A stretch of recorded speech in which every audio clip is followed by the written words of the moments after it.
L'été au pied, elle est incontournable. L'espadrille, une chaussure, deux origines revendiquées. Il n'y a pas de sujet, je pense. C'est aux Pays-Bas. Bien sûr qu'elle est catalane. Pourquoi? Comment pourquoi? Pourquoi? Parce que Nos amis bayonnais, je les aime beaucoup, mais ils sont pas aussi forts que nous. Les Catalans ont copié sur les Basques, c'est une évidence. Ce sont des copieurs. Bien sûr. Là, on va rentrer dans un conflit grave, attention. Basque, Ou catalane, c'est le match des espadrilles. Allons d'abord dans les Pyrénées basques pour lancer les hostilités. À Moléon, où se tient chaque année la fête de l'espadrille. Car la ville en a fait son emblème. C'est ici qu'on en produit le plus en France, grâce à des entreprises locales, installées ici depuis des décennies. Mes grands-parents étaient fabricants d'espadrilles, mes parents fabricants d'espadrilles et moi fabricante. Voilà, sandalier. Moléon a connu son essor grâce à cette sandale. On se l'arrache depuis 150 ans. Au 19e siècle, pour honorer les carnets de commandes, il a même fallu recruter des ouvrières espagnoles. On les appelait les hirondelles. C'est des Espagnols de la vallée de Roncal qui venaient faire la saison ici.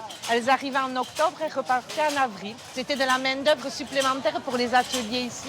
Et même pendant la guerre, et tout ça, c'est les femmes qui ont fait travailler les ateliers de Moléon. Les Catalans n'ont rien à leur envier. Pour preuve, cet atelier de confection et ces machines, plus que centenaires. Tout est d'époque sauf le personnel en fait. Ici, on fabrique encore l'espadrille locale. Voilà notre chaussure traditionnelle, la bigatane.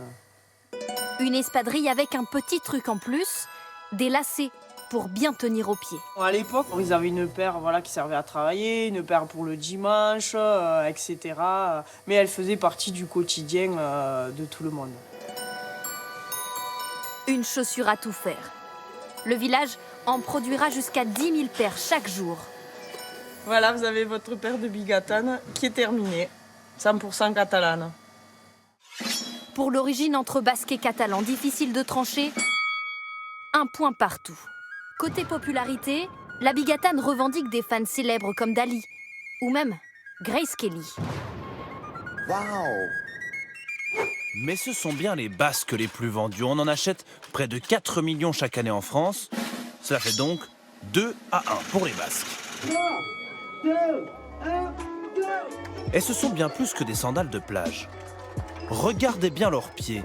Ces coureurs participent au championnat du monde de la course en espadrille. Pour l'occasion, tous ont un modèle spécial où une corde a été rajoutée. Les plus rapides courent à 20 km/h quand même. Et à les écouter, c'est presque facile. c'est confortable. Très bien, on est bien.